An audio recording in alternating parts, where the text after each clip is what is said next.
Mixed by GK.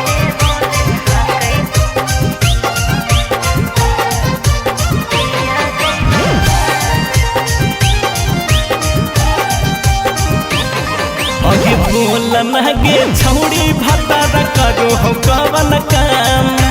नैहर में अब बैठ के तू करो ही आराम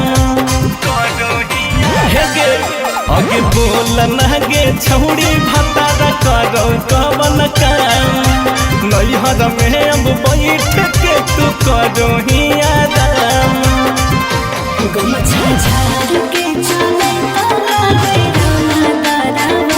गमछा झाड़ के चले ताला गलिया होले होले हाकै हमर पिया ड्राइवर गलिया होले होले हाकै हमर पिया ड्राइवर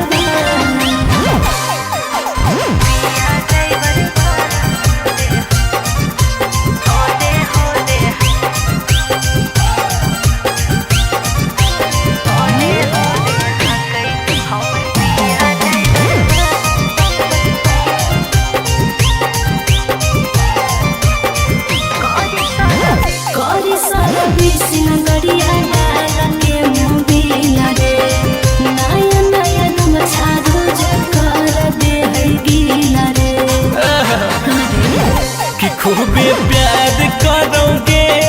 जहाज करोगे देखेंगे और में गाड़ी के करार करोगे रोज चेंज करे चकावे के टायर रोज चेंज करे चकावे के टायर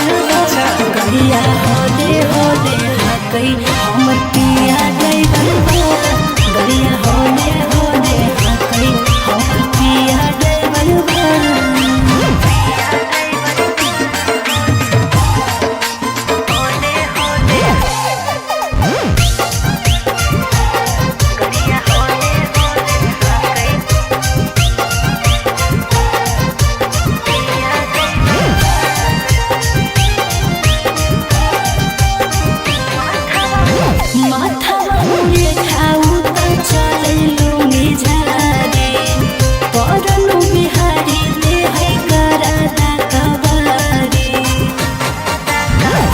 ढेर बड़ाई करो ही ना लड़ाई करो ही